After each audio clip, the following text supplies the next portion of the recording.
नमस्कार भाइयों और बहनों, स्वागत है आपका हमारे चैनल कुर्सी का सच में। आज हम आपको एक ऐसे गंभीर मुद्दे पर बात करने जा रहे हैं जो सिर्फ दिल्ली के जंतर मंतर तक सीमित नहीं है। यह हमारे गांवों और पंचायतों के हर उस घर से जुड़ा है जहां कोई बच्चा सरकारी नौकरी की तैयारी कर रहा है। क्या इस देश में पूरी ईमानदारी से पढ़ाई करना और परीक्षा पास करना अब कोई गुनाह बन गया है?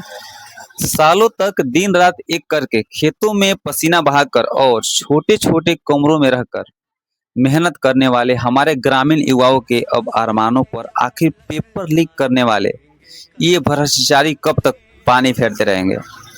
आज जंतर मंतर पर देश का भविष्य रो रहा है और देश की कुर्सी पर बैठे जिम्मेदार लोग पूरी तरह खामोश हैं। आज हम इसी कड़वे सच का पूरा विश्लेषण करेंगे। भाइयों, खबरें के माने तो पिछले कुछ समय से देश की सबसे बड़ी परीक्षा से लेकर राज्यों की पुलिस और शिक्षक भर्ती तक हर दूसरी परीक्षा में धांधली और पेपर लीक का मामला आया है। अभी हाल ही में देश की बड़ी प्रतियोगी परीक्षा में जो गड़बड़ी देखने को मिली है उसने पूरे देश को करोड़ों छात्रों को नींद उड़ा दी है। जंतर मंतर पर सिर्फ छात्र अपने लिए नहीं लड़ रहे हैं बल्कि पूरे भ्रष्ट सिस्टम को बदलने के लिए पूरी तरह से शांतिपूर्ण तरीके से सड़कों पर उतरे हैं। तैयारी करने वाले किसी भी छात्र के कोई जाति नहीं होती, ना ही कोई उनका अलग ब्लॉक होता है, ना पंचायत होता है, कुछ भी नहीं होता।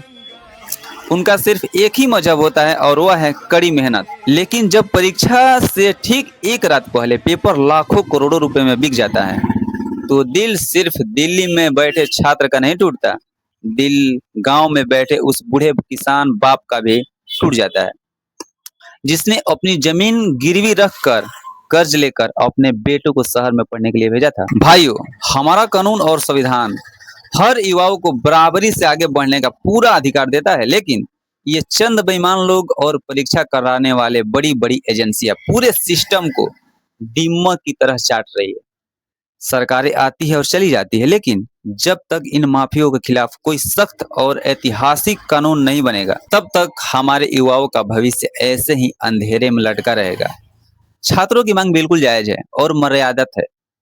कोई राजनीति नहीं कर रहे हैं, वे सिर्फ निष्पक्ष जांच और एंटी पेपर लीक कानून की मांग कर रहे हैं। इस धांधली के खिलाफ अब सिर्फ छात्रों को नहीं बल्कि देश के हर नागरिक को, हर माता पिता को मर्यादा में रहकर अपनी आवाज बुलंद करनी होगी। अगर देश का युवा ही निराश हो गया तो डिजिटल इंडिया और विकास की बड़ी बड़ी बातें करने वाले, जरा सोचिए, ये सब बात सिर्फ कागजों पर ही रह जाएगी।